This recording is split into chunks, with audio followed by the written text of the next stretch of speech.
하이델베르크 첫 번째 질문이 삶과 죽음에서 당신의 유일한 위로는 무엇입니까? 인데 답이 나는 예수 그리스도의 소유입니다 이거든요. 이게 되게 중요한 건데 나의 유일한 위로가 무엇입니까? 예수 그리스도라고 이제 요약하고 기억될 수 있는데 예수 그리스도라는 말과 예수 그리스도의 소유입니다라는 말은 천지 차이거든요.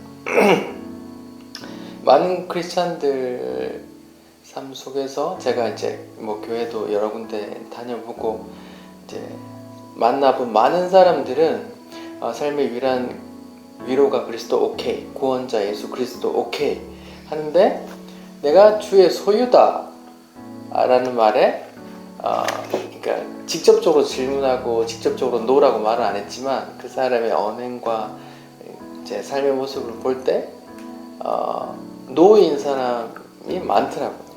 그리스도의 소유다. 내게 아니고 내 인생이 아니고 그리스도의 것이다 라는 말에 이렇게 그런 신앙을 갖고 이렇게 살아가는 사람이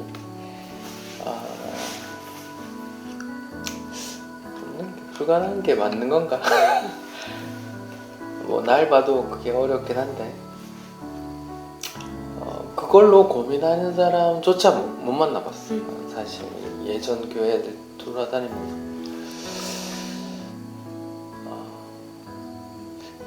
그런 사실 이제 건강한 몸과 또 청년의 때 그리고 하는 일과 자녀과 이렇게 살아가는데 너무 재미있는 상황에서는 내게 아니고 내 인생이 하나님의 것, 주의 것이다 라고 하는 게 좀 이렇게 거리감이 생기잖아요.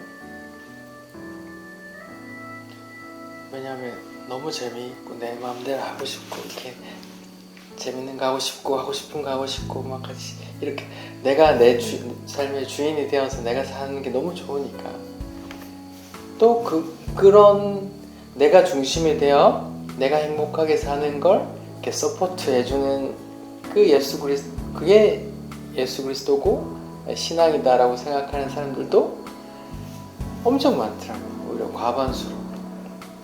근데 하이델베르크의 1문이 첫 번째 신앙 고백이라고도 할 수 있는데 이게 바로 내 삶이 내게 아니고 하나님의 것입니다 이거든요.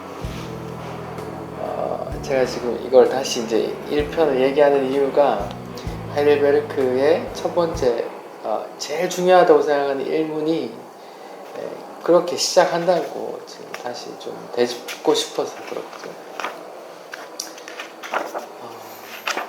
이게 정말 위로가 되기 위해서는 제 경험상으로는 암 말기를 선고받고 그런데 교회에 나오시는 분들에게서 그런 걸 조금씩 느껴봤어요. 제가 울산에 있는 교회에서 지금 돌아가시고 이 세상에 없어요. 근데 그분 이제 뭐 말할 때도 이렇게 시한부 뭐 몇 개월 남았다는 진단 받았다 이렇게 하면서 사셨던 분인데 내가 다른 교회 가고 거쳐오면서 들리는 소문 그분 돌아가셨다고 얘기가 들리더라고요. 근데 그런 분들께 그런 게 느껴지더라고.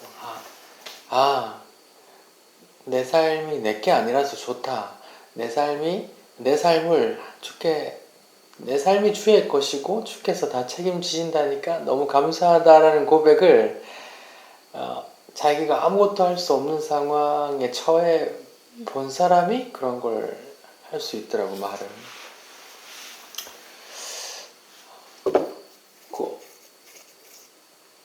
본인들 어떠세요?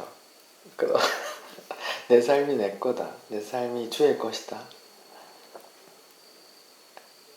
주의 것이면 재미있을까요? 어때요?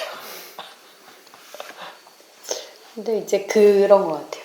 내가 이 삶이 주님이 주신 거다. 이제 주님의 것이다 라고 생각은 하지만 마음을 한다고 해도 나는 여전히 나의 이 이기적임을 놓지는 못하고 있을 것 같아요. 그러니까 은연중에 계속 불쑥불쑥 나올 것 같아요. 네. 그래서 어느 순간에서 아니구나. 내가 여전히 하나님께 모든 내 소유, 나의 모든 걸 내려놨다고 했지만 아니었구나를 계속 깨닫게 하실 것 같아요. 네. 근데 저는 인간이 100% 그거를 정말 다 내려놓고 이렇게 할 수는 없을 것 같아요. 근데 하면서 해 나가는 그 과정 가운데 하나님이 할 수 없다는 것도 알려주시면서 또 다시 또 이겨내서 나아갈 수 있는 힘도 주실 것 같고 같아요. 이렇게.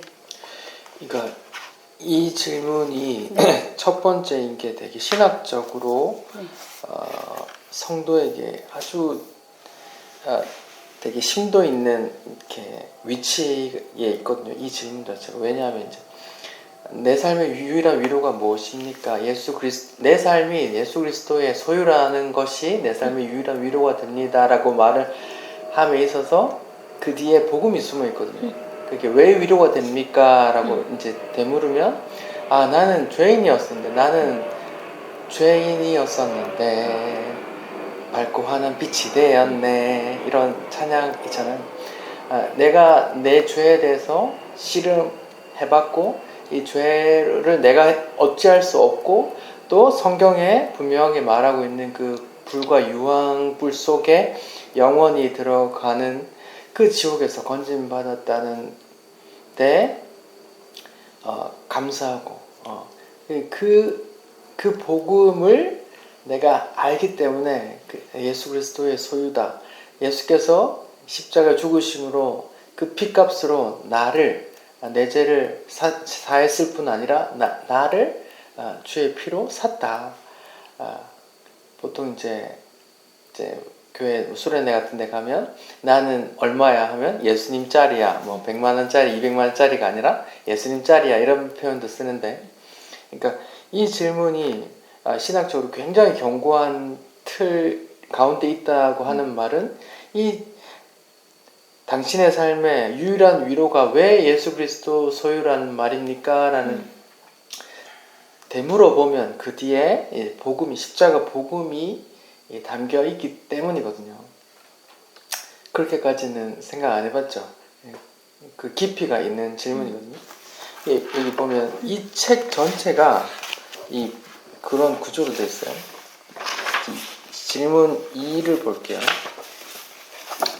질문 2가 44쪽에 있는데요.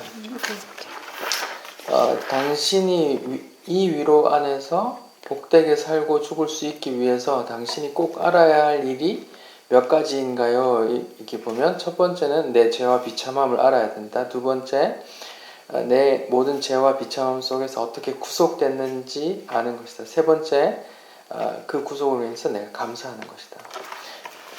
이 구조로 이 책 전체가 책에 되어 있어요. 이 위로를 위해서 당신이 꼭 알아야 되는 게 무엇입니까? 첫 번째, 내 죄와 비참함. 두 번째, 그 죄와 비참함 가운데 구원 받았음을 아는 것. 세 번째, 그래서 감사가 터져 나오는 것.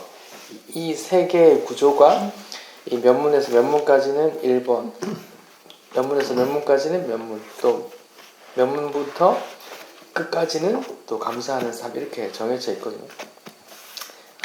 그래서 지난번에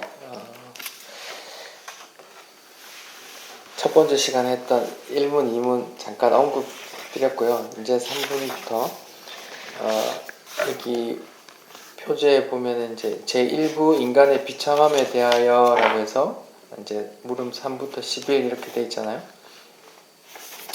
그러니까 이렇게 비참함, 그리고 구원, 그리고 감사, 이렇게 전체가 나눠져 있다는 이야기입니다. 자, 3문을 제가 한번 읽어볼게요. 어디로부터 당신은 당신의 비참함을 압니까? 그러니까 당신이 왜 비참하다고 생각해? 뭘 보고 당신이 비참한 줄 알지? 이런 건데요. 율법으로부터 안다는 얘기를 듣죠. 율법, 말하자면 하나님의 말씀을 통해서 내가 죄의 비참함을 안다, 이런 거 느껴본 적 있어요? 율법 통해서 비참함을 느껴본 적 있냐고요? 내가 참 비참하다. 아니, 세상에서 무시당했을 때 비참함을 느낄 수는 있는데 말씀을 보고 내가 비참함을 느끼는 건 이렇게 성도만 할 수 있는 거란 말이죠. 내가 어떠한 이제 하나님의 자녀로서 내가 너무 죄됨이 막 드러나고 그러니까 도망치고 그 비참함에 막 숨고 싶고 도망치고 싶고 막 너무 괴롭고 막 이런 거를 조금 맛봤었는데 그때 그 마음이 지금도 여전하냐라고 했을 때 사실 또 잊고 있는 것 같아요 지금은. 그렇죠. 다들 잊고 있죠. 다들 나는 비참해 하고 있으면 삶을 어떻게 살겠어요. 근데 그런 생각을 전제에 깔고 살아가는 사람이 성도래요. 성경이 말하는. 그러니까 이 땅에서 삶이 세상 사람들이 보기엔 저 미친놈이라고 말할 수밖에 없잖아요. 세상 사람들의 입장에서는 일문부터가 막힌단 말이죠. 내가 왜 남의 거야? 예수라는 사람 2000년 전에 저 지구 반대편에서 십자가에 사형당한 그 죄수 거란 말이야 내가? 아니야. 무슨 허무맹랑한 소리야. 내 삶은 내 거야. 그리고 내 맘대로 해. 이 땅의 모든 것이 나의 행복을 위해서 있어. 크리스찬들까지도 그렇게 생각을 하고 보통 교회 다니는 청년들에게 기도 제목 그 배우자 기도 제목에 뭐가 있어요? 하나님이 원하시는 배우자상이 있을까요? 아니면 내가 원하는 배우자상이 있을까요? 각자 그러니까 그것들을 오히려 교회에서 다 통용하고 나는 다들 간증할 때 막 나는 배우자를 위해서 20가지 기도를 했거든. 키가 좀 컸으면 좋겠어. 뭐 부모님 그 시댁 가족이 없었으면 좋겠어. 형제가 없었으면 좋겠어. 뭐 좀 재산이 좀 많았으면 좋겠어. 뭐 얼굴이 피부가 좀 하얗으면 좋겠어. 뭐 그런 여러 가지들을 기도했는데 다 이루어졌어. 이러면 막 그렇게 막 공론화되고 막 그게 아주 축복처럼 그런 문화가 있잖아요. 그런 거 자체가 이 신앙 고백과 1도 안 맞는다니까요. 1번 자체가 내 삶이 내게 아니라 그리스도의 것인데 왜 자꾸 내가 원하는 것들을 그렇게 추구해요. 결혼조차도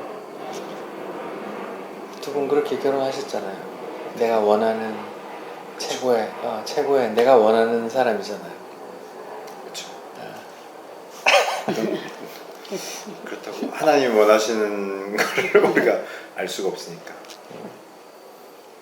네, 기도는 해보셨어요? 어떻게 하나님이 원하시는 분인가? 하나님이 원하시는 사람인가? 하나님께서 원하실까? 그럼 그때 약간 제가 믿음이 흔들리고 있을 때 그때였던 것 같은데. 기도는 안 했군요. 근데 그때 그랬어요. 자기가 나한테 그랬잖아. 그때 뭐라고? 통화할 때 누나 어차피 나랑 결혼하게 돼 있어. 그래서 그건 내 마치- 자신감인 거지. 하나님의 확신이 아니었지. 그때는 정말 원했네요. 내 배우자로 만들기 위해서 정말 원했네. 그렇죠. 그때는 무슨 얘기? 이 얘기를 이렇게 슬프게 얘기해요. 기분 좋으세요? 어떠세요? 아니 이게 지금 이렇게 다운되면서 얘기할 거냐고요 이게. 나 지금 무슨 영정 사진이 이렇게 있는 거 같아. 그땐 그랬지. 그때는 이렇게 봄이 아빠가 그때는 내가 내 삶의 주인으로서 내가 선택을 했다는 거잖아요. 그럼 나도 마찬가지야. 그냥 예뻤어. 예쁘고 좋았어. 그리고 결혼을 했죠. 이렇게 사람들 다 비슷하겠죠. 저도 그런 교회 문화 속에 네 삶이 네게 아니라 하나님 거야라고 네 배우자는 네가 원하는 삶이 아니라 하나님께서 원하시는 그런 삶을 살 수 있는 그런 배우자와 결혼해서 가정을 이루어야 해라고 그렇게 지도해주고 인도해주시는 분이 없었어. 그래서 안타깝지만 나도 그렇게 자라고 안타깝지만 그런 문화 속에서 그냥 내가 원하는 사람과 결혼을 한 거죠. 근데 그게 결론적으로 보면 하나님의 인도하심 안에 있는 거잖아요. 우리는 그거를 선하신 하나님의 계획하심 안에 우리가 만났다라고 믿잖아요. 하나님의 전지전능함 속에 네. 다 있어요. 다 있는데 그 속에서 나는 선악과도 있고 십자가도 있고 다 있는데 그 속에서 나는 그 하나님의 주권 속에서 나는 내 죄를 보는 거야. 율법 보면서 말씀을 보면서 그러니까 하나님께 돌릴 수는 없어. 그냥 그때는 내가 죄 가운데서 내가 선택했어. 근데 하나님께서 지금 그때를 돌아보고 그렇게 하게 하셨네 라고 이제 생각하는 거야. 그리고 이제 자녀라든지 우리 삶이라든지 그런 거 계획은 이제 둘째치고 또 다른 면이고 지금 분야에서 삶의 주권이 누구 것이냐, 주의 것이냐, 내 것이냐 이런 관점에서 보면 우리는 지난 날의 선택들을 통해서 내 죄를 보게 된다. 이런 게 율법으로 내 죄를 보는 거예요. 율법의 기능이 죄를 깨닫게 해주고 정죄하고 죽이는 기능이라고 하는데 한번 예를 한번 들어볼게요. 레위기 한번 찾아볼까요? 레위기 20장.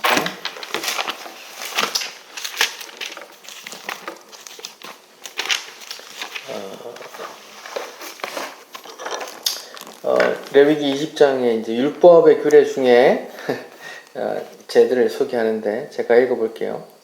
2절 너는 이스라엘 자손에게 또 이르라. 하나님께서 모세에게 말하는 거예요. 그가 이스라엘 자손이든지 이스라엘에 거류하는 거류민이든지 그의 자식을 몰렉에게 주면 어떻게?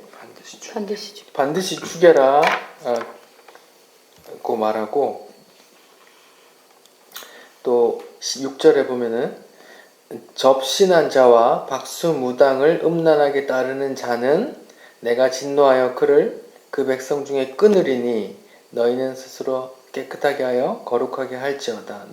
나는 너희 하나님이 된다. 이렇게 말씀하시고 만일 누구든지 자기 아버지나 어머니를 저주하는 자는 반드시 죽일지니 그가 자기 아버지나 어머니를 저주하였은즉 그의 피가 자기에게 돌아가리라.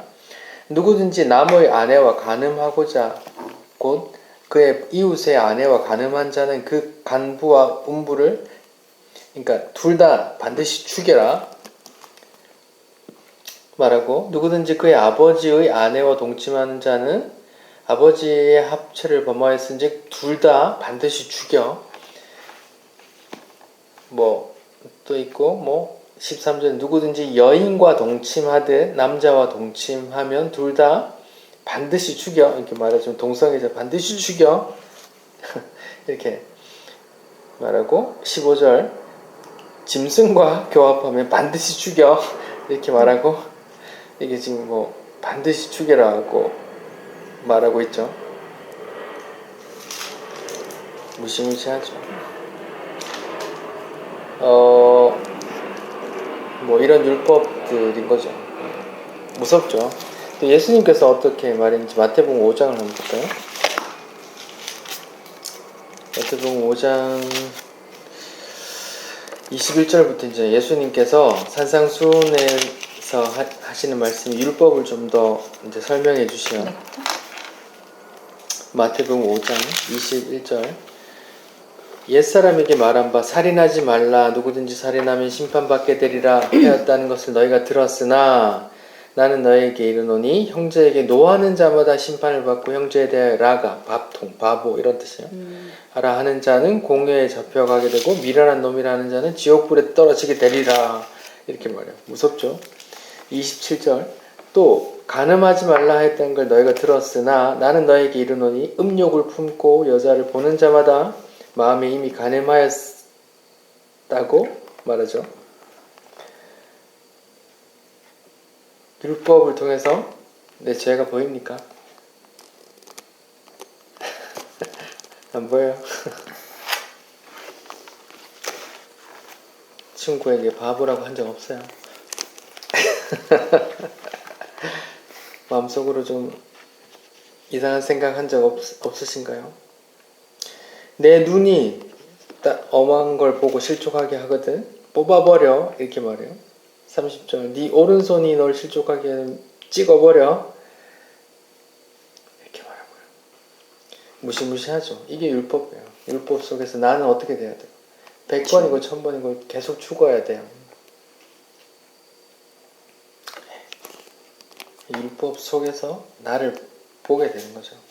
근데 이스라엘 사람들은 어떻게 봤어요? 율법을 보면서 난 다 지키고 있어 이렇게 봤거든요.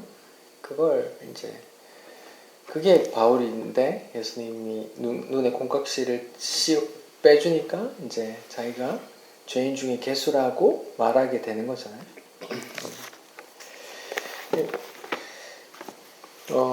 내 죄와 비참함을 어떻게 아느냐? 율법을 통해서 알아요. 이런 사람 죽여 내 나라에서 끊어버릴 거야. 이렇게 말하자면 지옥 보낼 거야. 이런 말인데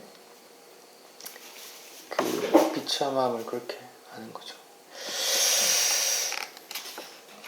근데 제가 생각을 해봤는데 크리스찬 중에 오늘날 크리스찬 중에 내가 율법에 비춰서 죄인이라고 하면서 슬퍼하고 괴로워하는 사람이 많이 있을까요? 어떨까요?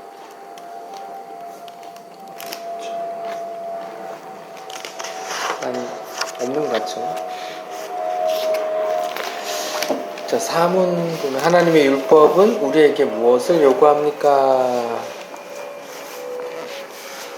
라고 질문해요. 여기서는 이제 우리가 율법을 지난 설교 시간에 율법을 두 가지로 이제 요약하면 하나님 사랑, 이웃 사랑으로 이제 나올 수 있죠.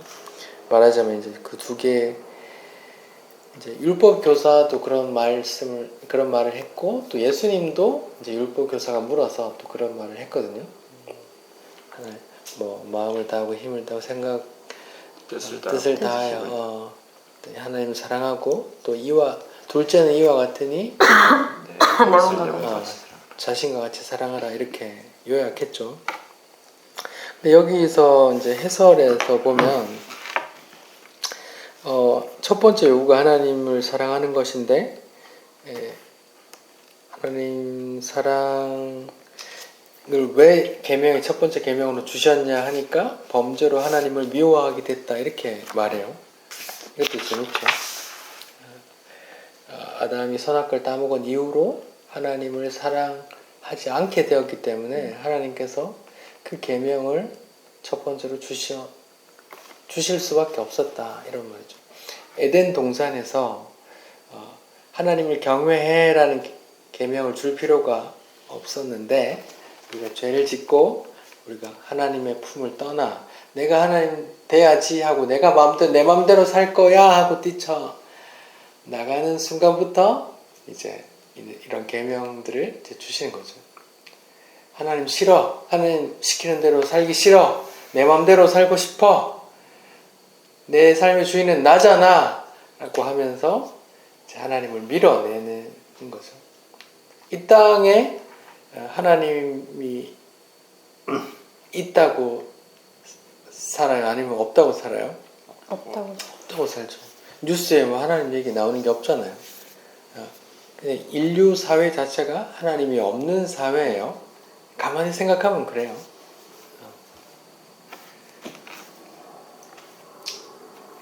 하나님이 없는 사회에서 우리는 살아가죠. 하나님이 계시다고 살기 때문에 세상과 구별이 되는 거예요.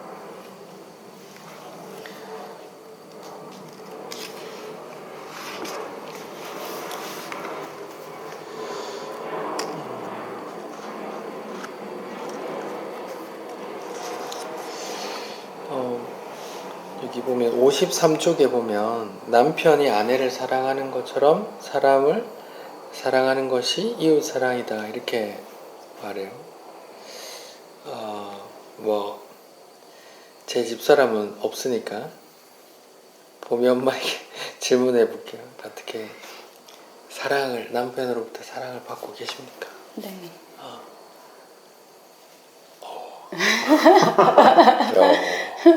잘하네. 너무 당연한 거. 사랑을 받고 살구나. 제 집사람한테 물으면 언제 사랑해줬지? 이렇게 반문할 것 같은데. 이렇게 왜 선악과를 따먹고 나서 아담과 하와의 반응이 좀 있었잖아요. 선악과 따먹기 전에는 내 살 중에 살고 내 뼈 중에 뼈다 이렇게 말했지만 이렇게 선악과 따먹고 나서는 어떻게 말했어요? 너 때문이야. 그러니까 너 때문이야 이러면서 서로 이렇게 했죠. 그 뒤로 이제 서로 사랑하라는 계명도 줄 수밖에 없게 된 거예요. 왜냐하면 뛰쳐나가서 자기가 하나님이 되고자 뛰쳐나가서 자기만 위해서 살게 되거든요. 모든 사람이 그렇게 살아요. 자기만 위해서. 결혼도 자기를 위해서 결혼하고 직업도 어떤 하는 일도 그렇게 다 자기를 위해서 살아요. 우리 아기들은 안 그럴까요? 어때요? 더하죠. 아기들 지밖에 모르죠. 애들이. 또 그래요. 자기를 위해서 살아요. 그러니까 자기를 위해서 모든 주변의 모든 걸 끌어당겨서 그래요. 근데 문제는 그 두 사람이 서로 자기를 위해서 결혼했는데 막상 같이 살아보니까 서로가 서로를 종 삼으려고 한단 말이야. 그래서 뭘 해요? 싸우죠. 싸워. 싸움 다음에 뭘 해요? 이혼해요? 네, 이혼을 요즘은 밥 먹듯이 하는 사회잖아요. 만약에 재혼을 한다고 해도 어떤 사람을 찾을까요? 내 네. 종이. 날 위해 이렇게 서포트 해줄 수 있는 사람을 찾는다니까요. 내 애들이 있는데 내가 일하러 갈 때 내 애 돌봐줄 수 있는 배우자를 찾는다. 내가 경제적으로 지금 도움이 필요한데 내 평생 날 위해서 돈 벌어 와줄 그런 배우자를 찾아요. 그렇게 자기를 위해서 선택하고 이렇게 살고 있죠. 그게 다 선악과 이후로 이 인간 사회에게 생긴 그런 질병 같은 현상이죠. 그래서 하나님은 어쩔 수 없이 계명을 줄 수밖에 없었어요. 하나님이 싫다고 하고 자기들이 신처럼 되겠다고 뛰쳐나간 사람들에게 야 하나님을 사랑해야지 라고 말하고 자기만 사랑하는 인간들에게 야 서로 사랑해야지 라고 계명을 줄 수밖에 없었던 거예요. 사실은 우리가 부부가 부딪힘이 있고 또 자녀와 부모가 또 부딪힘이 있는 이유도 다 마찬가지예요. 자기를 위해서 하다가 보니까 그런 거. 어떻게 율법을 요약하면 하나님 사랑, 이웃 사랑인데 그 계명을 주신 이유가 또 선악과와 되게 연결이 되죠. 재미있죠. 또 그렇게 보면 지금 사회에서도 너무 필요한 계명이죠. 야 하나님 없이 살지 말고 야 하나님 생각하며 살아. 너 영원히 살지 않아. 하나님이 하늘과 땅을 만드셨다니까. 하나님이 이 땅을 언젠가 심판하신다니까. 하나님 생각하고 살아. 야 왜 뉴스에는 왜 하나님 얘기가 하나도 안 나오냐? 하나님 사랑해야 돼. 그런 계명을 계속 하시는 거고 또 자기밖에 모르는 인간들에게 야 서로 사랑해야지 라고 계명을 계속 주시는데 그 계명을 내가 지킬 수 있다고 생각하는 사람도 착각이고 또 우리 크리스찬들조차도 지킬 수 없고 그런 지킬 수 없는 자신을 보면서 애통하는데 또 예수님께서 하나님 우편에서 우리를 위해 기도하시고 성령께서도 우리를 위해 중보하시니 간혹 우리에게도 그런 사랑이 문득문득 나오게 되고 하나님을 위해서 나를 위해서가 아니라 하나님을 위해서 결정하는 것들이 간혹 나오기도 한단 말이죠.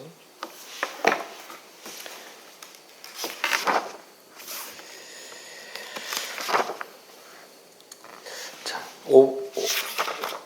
질문 5. 당신은 이 모든 것을 완전하게 지킬 수 있습니까? 아니요. 왜냐하면 나는 본성으로 하나님과 이웃을 미워하는 성향을 갖고 있기 때문입니다. 다른 말로 말하면 자기 사랑하는 성향을 갖고 있기 때문이라고 말을 하는 거고요. 여기도 보면 57쪽에 범죄 후에는 하나님과 사람을 미워하는 본성을 가졌기 때문에, 다른 말로 말하면 하나님과 이웃을 사랑하지 않고 나만 사랑하게 된 어떤 질병, 저주에 빠져 있기 때문이거든요. 오늘 여기까지 범위라고 했는데 두 분 나누고 싶은 이야기 좀 있으면 나눠주세요.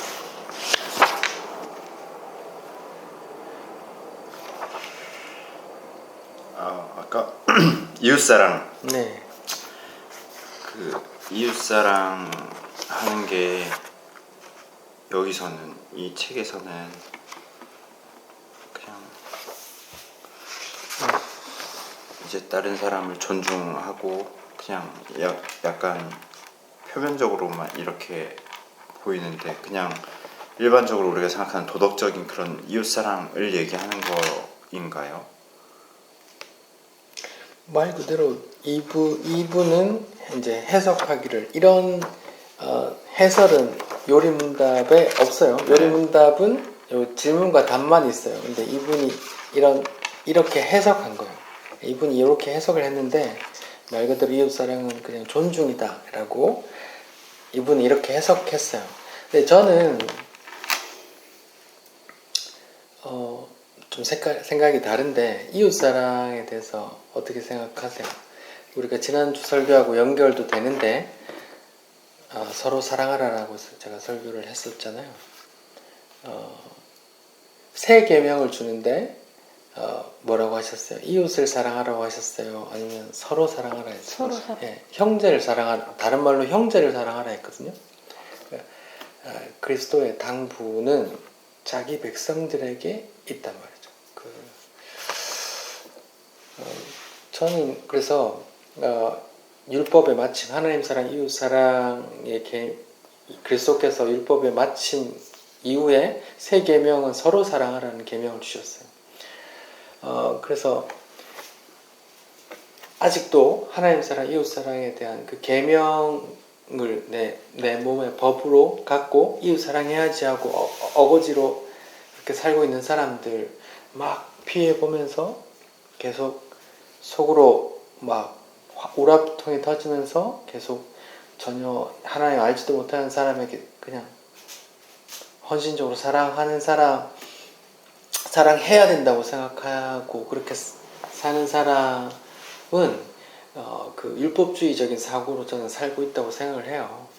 그리고 예수님께서 주신 새 계명의 그 범위는 서로 사랑하라. 예수를 주로 고백하는 그 형제를 사랑하라로 저는 이해하고 있어요. 그래서 저도 그 범위가 예전에 했을 때 모든 인류를 향한 인류애를 얘기한 건지 아니면 성도와의 교제를 얘기한 건지가 되게 헷갈렸었거든요. 근데 저는 그냥 그렇게 생각하거든요. 우리가 하나님의 시간이 다 다르잖아요. 저 그냥 다른 사람은 둘째치고 저로 봐도 제가 막 이렇게 하나님을 알아왔던 그 시간들을 보면 몰랐던 그 시간들도 있잖아요. 근데 그래도 그 몰랐던 그 시간에 거쳐갔던 많은 사람들로 인해서 어쨌든 저에게도 조금씩의 그 이슬같이 뭔가 하나님을 알게 하는 그런 게 있었다 보여지거든요. 그러면 그냥 그 하나님의 전체적인 우주의 개념으로 봤을 때 저는 이 이웃도 언젠가는 하나님을 알게 될 수 있다. 하나님이 인도하시는 모르는 거니까. 모르는 거니까. 그러면 이도 지금은 아닐지라도 성도일 수 있다. 그렇게 가는 게 저는 그렇게 마음이 성도의 개념이지 않을까 그냥 그렇게 생각했었거든요. 이웃을 사랑하고 서로 사랑하라라는 그 사랑의 개념이 예수님도 그러면 믿는 자기를 따르는 백성들만 저는 그냥 잘 모르지만 따르는 백성들 말이 좀 통하는 그들끼리만 모여 지내야 되는데 예수님 그러시지 않으셨잖아요. 오히려 더 대중으로 나가셨고 창녀도 만나셨고 정말 아무것도 모르는 소경들도 만나셨고 다 만났단 말이죠. 그들도 언젠간 예수님을 알게 되는 그 때가 있다라고 생각하지 않으셨을까? 예수님은 이미 아셨겠지만, 네. 예수님은 자기 백성들을 찾아가셨어요. 성경에서 분명한 건 자기 백성을 다 불러들이고 그 외의 사람들을 심판한다는 그 내용이 이제 분명한 거예요.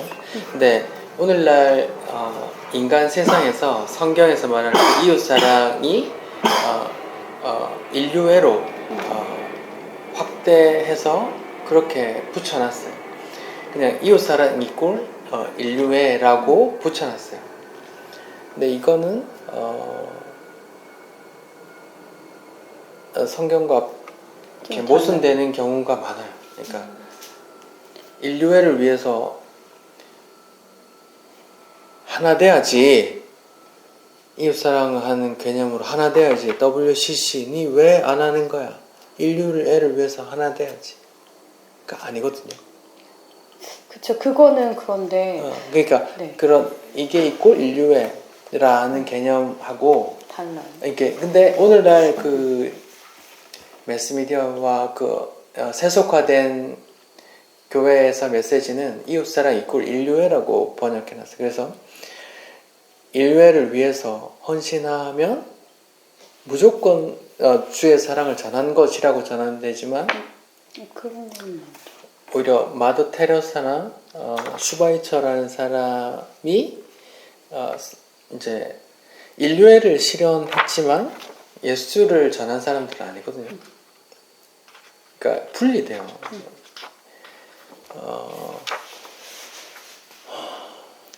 그게 다 하나 되면 좋은데 이게 되게 부딪히는 면이 많아요. 그걸로 생각하면. 그래서 저도 계속 고민하는 부분인데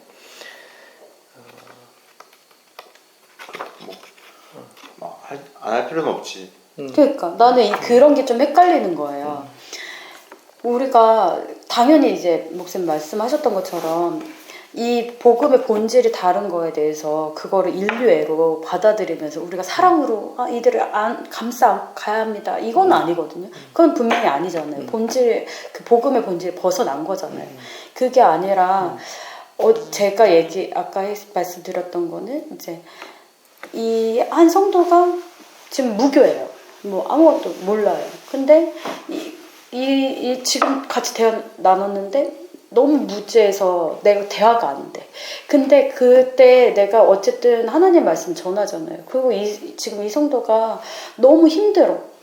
근데 그거를 우리가 마음이 계속 오는데 그는 내가 만약에 예를 들어서 지금 만약에 돈을 벌고 있는 상황이고 거기에서 뭔가 이 성도가 진짜 너무 힘든 사람이어서 마음에 이 성도한테 뭔가를 좀 갖다 주고 싶은데 근데 그는 나와 다른 결이야. 성도와 나랑은 달라. 이렇게 분리해서 갈 필요는 없지 않나. 저는 그냥 그런 식의 제가 생각하는 사람은 그렇지 않다라고 생각이 듭니다. 맞아요. 그러니까 사랑이라는 것 자체가 사람을 가리진 않아. 가리진 않고 근데 이제 제가 서로 사랑하라는 말씀을 묵상하면서 성경을 다 찾아보면서 깨달은 결론은 이 땅에서 많은 교회의 메시지들이 이웃사랑 이꼴 인류애로 많이 번져 있구나. 이꼴이라는 형식으로 돼 있구나. 그래서 인류애라는 것들을 가지고 오면서 너희는 기독교라는데 왜 이래? 라면서 이렇게 하는 그런 경향도 있구나라는 걸 발견했고, 그리고 또 예수님께서 새로 말씀하신 계명이 보니까 내가 너희를 사랑한 것 같이 너희도 서로 사랑해라라고 하는 거 보니까 또 다른 이제 요한 1서에는 형제를 사랑하라 이렇게 표현되어 있거든요. 뭐 자매를 사랑하지 말라가 아니라 이렇게 주 안에 예수님으로 인해 형제 자매된 새로 가족된 이 사람들을 서로 사랑해라 라는 말씀을 부탁을 하신 걸 보니까 분명히 선은 있고 이제 이 사람을 사랑하고 이 사람을 사랑해야지 하나지가 아니라 예수님께서 말씀하신 그 내 몸과 내가 너희를 사랑한 것 같이 내가 너희를 사랑하라 라는 그 계명은 형제를 위해서 부탁하시는 사랑이고 형제를 통해서 나오는 말씀이라고 저는 생각이 돼요. 그래서 뭐 맹목적인 인류에 왜 이런 거 안 도왔어? 왜 안 했어? 라는 식의 비난이 받는 거 이런 게 좀 부딪히는 것 같아요. 그게 저도 계속 고민하고 있는데 그거를 아직 저도 이제 답을 찾아가는 과정인데 그런 차이는 있다라는 거 좀 생각하고, 사랑이라는 성령의 열매라는 사랑 자체가 얘는 사랑하고 얘는 미워야지 이런 개념이 없어요. 그러니까 사랑이라는 것 자체가 좋은 남을 배려하고 생각하고 존중하고 남을 나보다 낮게 여기고 이런 기본적인 그런 게 내 안에서 나오는 거예요.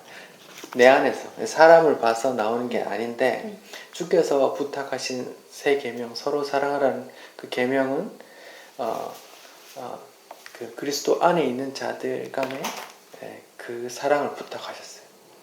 세상으로부터 너희가 외톨이가 되고 핍박받고 할 텐데 너희는 세상이 성도를 버리더라도 너희는 서로 사랑해야 된다. 이런 뉘앙스가 강하거든요. 이런 뉘앙스가 오늘날 전혀 핍박 없는 한국 사회에서는 이렇게 와닿지 않고 오히려 그냥 인류애로 이렇게 희석돼 버리는 거죠. 그런 것 같아요. 어려워요, 그거. 신학적으로도 그 이웃사랑, 그 보미 엄마가 말했던 그 믿지 않는 사람에게 선을 베푼 거, 그거는 성령의 열매로서 나에게서 나오는 거예요. 그건 사람을 가리진 않아요. 그 열매가 나오는 거 오케이. 근데 말씀과 이렇게 등져야 되는 상황에서 등지는 것들이 있거든요. 그런 것에서 넌 이웃 사랑하지 않네라는 비난을 받을 용기가 있어야 돼요.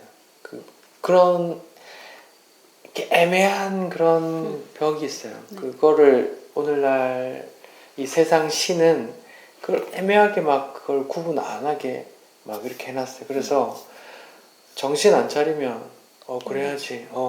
동성애자들도 그래야지. 그러니까 평등이 되게 사랑처럼 네. 사랑처럼 네. 이렇게 좀 변질이 된 것 같은데, 네. 지금 말씀하셨던 그 인류애가 평등에 대한 부분도 좀 맞아. 포함이 되어 맞아요. 있는 것 맞아요. 같아요. 네. 근데 평등의 개념은 저는 또 기독교에서 하나님이 말씀해 주신 사랑이랑 다르다라고 생각은 하거든요. 그러니까 이 세상의 그 기준에 대한 평등이 성경에서 분명히 평등이라는 개념, 차별이 없다, 유대인이나 헬라인이나 차별이 없다 이런 개념이 분명히 있어요. 그것은 어떤 의미냐면 구원에 대한 얘는 거지고 얘는 백만장자인데 하나님 앞에서 둘 다 죄인이야. 둘 다 이거에 아무 그렇죠. 차별이 없어. 얘는 바리새인이야. 율법적으로 깨끗하게 경건하게 살았어. 얘는 창녀야. 하나님 앞에 차별이 없어. 이건 니는 네 의를 써. 오히려 네가 더 죄인이야. 이렇게 하나님 앞에서 차별이 없어. 이런 개념인데 그의 세상의 개념은 오히려 막 무지개 깃발을 들면서 왜 니는 우리를 잘못됐다 정죄하냐? 이게 평등이야? 네가 말하는 평등이야? 사랑이야. 네가 말하는 사랑이야? 이렇게 이제 네. 욕한다고요. 그래서 이걸 정신 차려야 돼요. 그러니까 세상 신이 뒤에서 교묘하게 사랑이다, 평등이다 이렇게 막 파도 치듯이 막 밀고 들어오고 나오고 막 이렇게 해요. 그래서 되게 고민해야 되는 성도가 이웃사랑, 인류의 평등 이런 거에 대해서 굉장히 기도해야 돼요. 저도 한 10년째 질문을 갖고 계속 고민하고 있는 부분인 것 같아요. 이웃사랑에 대해서. 그 이웃이 사실은 진짜 또 어떻게 보면 우리 가족일 수도 있고 그렇잖아요. 가장 가까운 곳에서 있을 수도 있는데 저는 그 분리에 대한 부분이 계속 항상 고민이 됐던 것 같아요. 너와 내가 이 결이 다르기 때문에 우리의 만남이 이게 좋지 않아라고 가는 게 저 또한 마찬가지니까 가끔 대화를 나눌 때 부딪히는 경우가 많으니까요. 이게 항상 내 고민이 되더라고요. 근데 하나님의 이 인간인 나의 생각엔 그들이 되게 너무 완강해서 변하지 않을 것 같고, 근데 이게 선택적인 나의 어떤 나만 이렇게 하나님이 들리게 하셨다라는 건 아니라고 생각이 들거든요. 그들도 하나님이 분명히 나는 모르지만 때가 있을 수도 있겠다. 정말 바울이 자기 가슴을 치면서 회개한 것처럼 분명히 그때가 올 수도 있겠다라는 그 기대함으로 우린 나가야 된다라고 생각이 드는 맞아요. 거죠. 그 사랑을 해야죠. 근데 이제 그런 관계 속에서 또 바로 이어지는 게 관계가 회복되고 나면 이어지는 게 뭐냐면 그 사람들이 그렇게 말하는 쪽으로 이렇게 끌어당기려고 하는 경향이 있어요. 사람 말이라는 게 서로 지배하고 끌고 가는 그런 게 전제되어 있거든요. 야, 내가 지금 보미 아빠한테 말을 해요. 왜 말을 할까요? 내 말 들어. 이 개념이거든요. 보미 아빠가 보미한테 야, 멈춰. 따라와. 일어서 앉아. 말을 하는 건 뭐예요? 내 말을 들으라는 말이거든요. 이런 사람 간의 언어라는 게 그런 걸 전제해요. 그래서 구약에서는 하나님만 말씀하시고 인간은 듣는 그런 개념인데 예를 들어서 불신자하고 가족 형제인데 회복됐어, 친해졌어. 근데 예를 들어서 이제 우리 가족이 모임을 위해서 제사지는 왜 또 이런 게 이제 맞춰주다 보면 야, 너 왜 우리 술 한잔 모임 한 잔씩 해. 야, 이게 좋은 데 있는데 경마장 같이 가잖아. 나 지금 혼자서는 사고 칠 것 같은데 좀 같이 가자. 뭐 이렇게 언제까지 맞춰줄? 근데 그러니까, 이게 맞춰준다의 개념보다는 어쨌든 저는 서로 부딪히는 게 서로에게 힘들지만 너무 괴롭고 힘들지만 이게 서로를 하나님 안에서 가로로 이렇게 만들어가는 과정이라고 생각이 들었거든요. 근데 이제 목사님이 지금 말씀하시면서 제가 들었던 게 그 이끄는 힘이 있기 때문에 결국은 분리가 되게끔 될 수밖에 없을 수도 있겠다. 이걸 조금 그러니까 생각할 때. 성경은 분명히 말해요. 그 부모라도 자식이라도 형제라도 복음을 위해서 등 돌릴 용기가 있어야 된다라고 분명히 말하거든요. 근데 그 말하는 그 똑같은 성경에 서로 사랑하고 이웃 사랑이라는 개념이 있단 말이에요. 그러니까 근데 이런 경계 없이 세상은 이웃 사랑이라는 이름으로 니는 왜 그래? 이렇게 이제 밀려 들어온다고요. 그래서 뱀같이 지혜로워야 돼요. 친해져야죠. 직장 동료 내가 사랑을 베풀고 주의 사랑을 전해야 되는데 그들이 그래 관계 회복했다. 그래 얘 많이 노력하네. 그래 좋다. 나도 한 발 양보해줄게. 그래 그렇게 사이 잘 좋다가도 이제 그들이 그 세계관 속에서 요구하는 게 있어요. 그러면 여기서 분명하게 야 게이바 있는데 같이 가보자 하면 분명히 놓아야 될 사안이 생기면 거기서 또 이렇게 원수지간이 될 수 있어요. 또 그러니까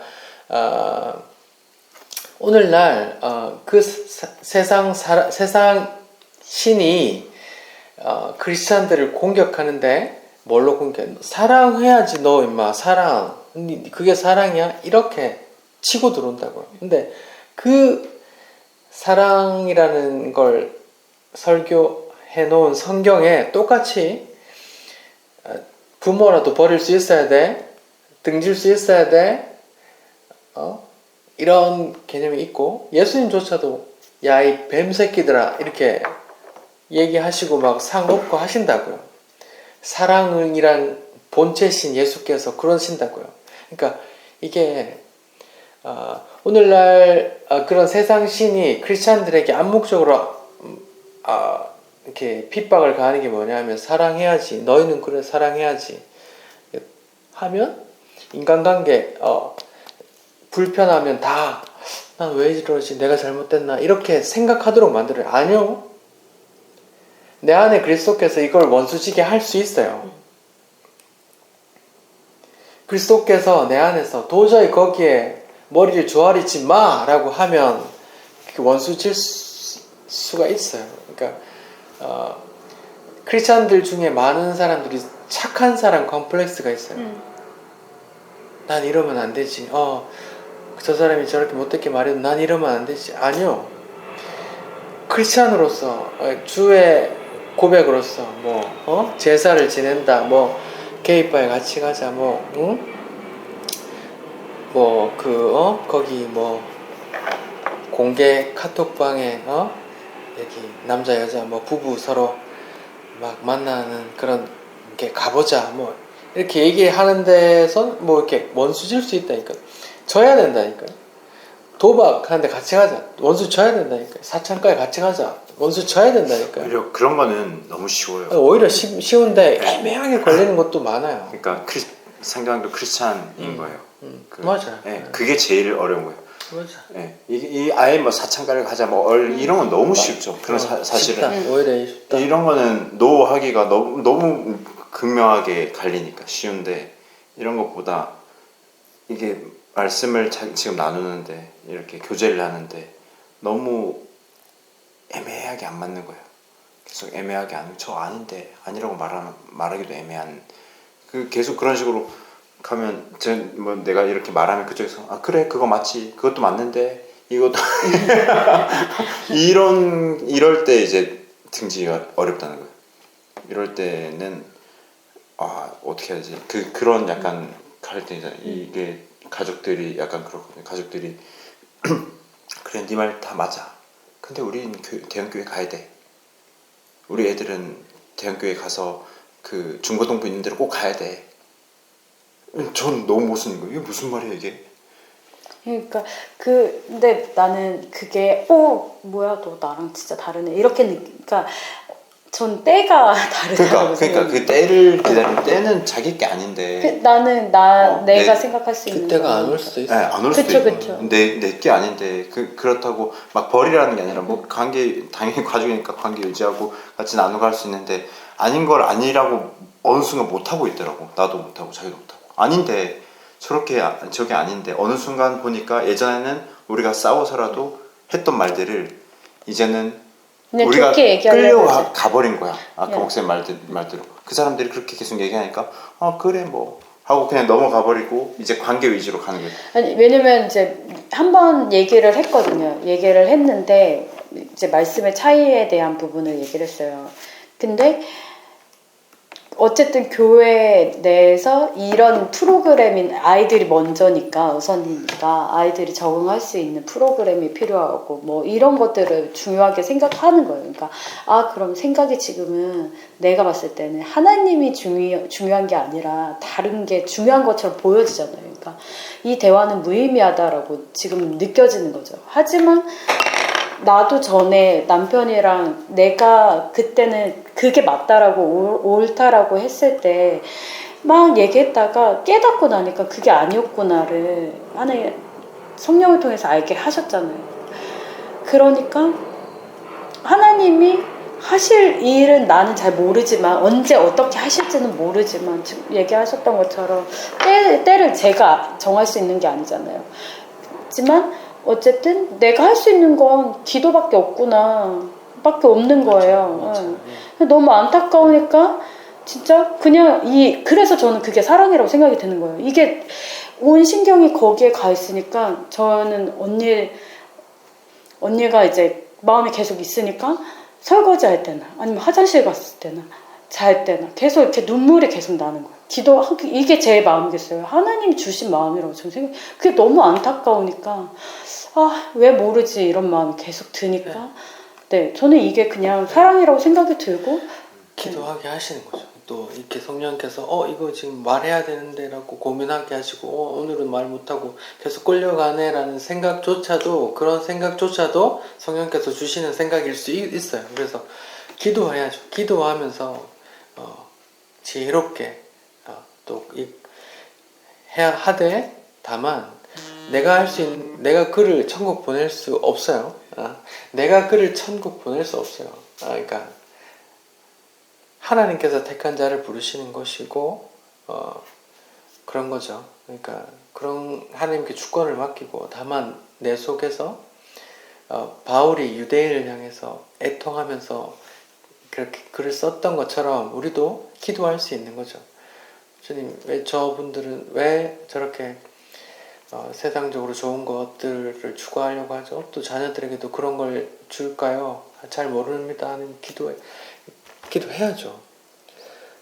맞습니다. 저도 사실 뭐 개인적으로 후원 받고 후원하시는 분들이 있는데 모르시는 분 많아요. 근데 후원해 주셔. 뭐 저는 또 기도하는 거죠. 분들 잘 알길 원합니다 하고. 그러니까 그런 마음 주시면 기도해야죠. 네. 다만 내 상황이 지금 끌려가고 있는지 내가 끌고 있는지 이런 것들을 내 위치를 파악해 가면서 또 그렇게 기도해야죠. 어려워요. 다만 이 귀한 법물을 내팽개치고 그 관계 위주로 가면 안 돼요. 네. 그게 좀 우려가 되는 게 관계를 너무 관계 좋아. 위주의 사람이라 예전에 저는 제일 기뻤을 때가 아내가 그 가족들 언니들하고 만났을 때 복음을 전해서 핍박받고 싸우고 왔다. 전 너무 기뻤거든요. 사실 솔직히 말하면. 근데 그걸 너무 슬퍼하더라고요. 그 싸움이 된 거에 대해서 또 내 언쟁이 된 거예요. 저는 오히려 그럴 필요가 있다고 여겼고 그때 그걸로 인해서 혹시라도 멀어지게 되더라도 너무 상처받지 말라 이 마음이었는데 그게 걸려서 그때 이후로는 그런 상황까지 몰고 가지도 않을 뿐더러 계속 막 얘기하다가도 큰언니가 그만해 하면 다 그만두더라고요. 이번에도 큰언니 오랫동안 있었는데 우리 그런 얘기 하다가 이제 그만 갑자기 이제 그만 이렇게 하면 다 그만둬야 되는 상황이 돼. 이제 이런 얘기 그만하자. 저는 이런 얘기가 너무 마음이 아픈 거예요.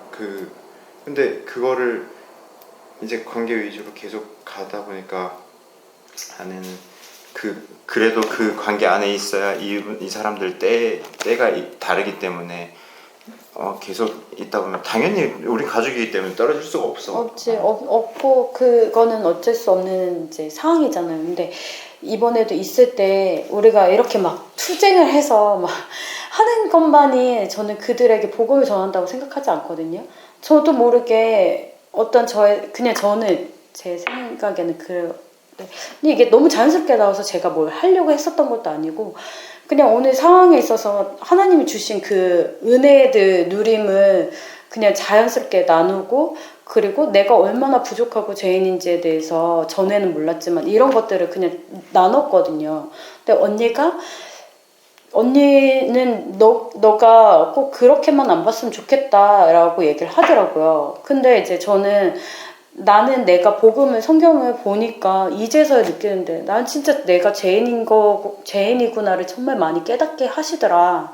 그래서 그냥 또 자연스럽게 조금씩은 나눴어요. 다르지만 계속 나누게 했어요. 그래서 거의 2주 넘게 진짜 투닥투닥 하면서 계속 진짜 쉬지 않고 계속 나눴거든요. 이제 남편은 청소하러도 가고 언니랑 그렇게 붙어있는 시간이 많지 않았으니까. 근데 저는 이게 또 내가 한 게 아니라 하나님 또 불러주시고 또 우리 하필이면 또 색전인 애도 아니고 우리 집에서 묵었잖아요. 그러니까 저는 이 시간들이 다 너무 의미가 있는 거죠. 그냥 하나님, 제 생각에 하나님이 이 시간대로 그냥 허투루 쓰시지 않으셨을 수도 있겠다. 그냥 이런 생각이 좀 드는 거죠. 그러니까 이게 언니뿐만이 아니라 그냥 좀 다 그렇게 느껴지는 것 같아요. 그래서 조금 어쩔 때는 스트레스 받아서 또 아니다 하면 저도 모르게 행색이 또 몰라 이렇게 하다가 또 하나님 또 깨닫게 하시면 또 다시 이렇게 가게 되는 것도 있는 거고, 이게 어떤 이한테는 나의 모습이 어떤 이에게는 기독교적인 사랑 왜 이래 정말 이렇게 볼 수도 있고, 어떤 이에게는 또 하나님의 사랑을 느낄 수도 있는 거고, 그거는 그때에 맞게 성령이 인도하시는 때에 따라서 다른 거예요. 이렇게 관계를 해보시면 알겠지만 사람은 서로 지배하려고 하는 욕구가 있어요. 그러니까 관계를 계속 지향하다 보면 이게 끌려가게 돼요. 그래서 그런 거를 잘 파악하시고 또 기도하시고 사랑 베푸는 거 성경에서 하지 말라고 안 그래요. 사랑 베풀고 하는 거 좋은데 죄인의 성향은 늘 그래요. 다른 사람을 지배하려고 하는 거기 때문에 저도 결혼하고 나서 주변에 집사람에게 암묵적으로 집사람의 생각을 지배하는 사람들이 많더라고. 그래서 제가 그거를 다 끊어냈어요. 우리 둘이 삶을 살 수 있게 그렇게 시작했어요. 그러니까 관계라는 건 죄인은 늘 다른 사람을 이렇게 지배하려는 욕구가 있어. 그래서 그런 걸 잘 미리 알고 준비는 하셔야 돼요. 또 이 보물을 내팽개치고 관계 지향적으로만 가면은 안 돼요. 근데 그거는 저는 그냥 그렇게 생각해요. 이게 계속 꼬리에 무는 것 같아요. 근데 하나님이 자기 백성, 저는 그 성경의 말씀이 정말 저한테는 너무 은혜였거든요. 자기 백성을 끝까지 사랑하신다는 하나님의 말씀을 저는 신뢰해요. 진짜 너무 내가 아무리 관계지향적으로 이렇게 끌고 가다가도 하나님이 분명히 나를 이끄시고 또 다시 내치시고 끊게 하시고 하는 그때가 분명히 내가 어쨌든 내가 그렇죠. 뭐 맞아가면서 그래. 하더라도 우리 삶이 우리 게 아니고 주께서 이끄시고 주께서 책임지시니까 내가 그렇게 끌려가는 삶을 살다가도 또 언젠가는 부를 수도 있고 계속 끌려가다가 천국 갈 수도 있겠죠. 내가 왜 이렇게 끌려다녔을까? 이것도 하나님 인도하심인가요? 이렇게 질문하면서 갈 수도 있겠죠. 하지만 제가 조언자로서 얘기를 드리면 아무튼 상대방은 나를 지배하려는 성향이 있을 거다라는 그런 걸 생각을 하셔야 돼요. 어떻게 또 이웃 사랑에 대해서 이렇게 열띤 토론을 지금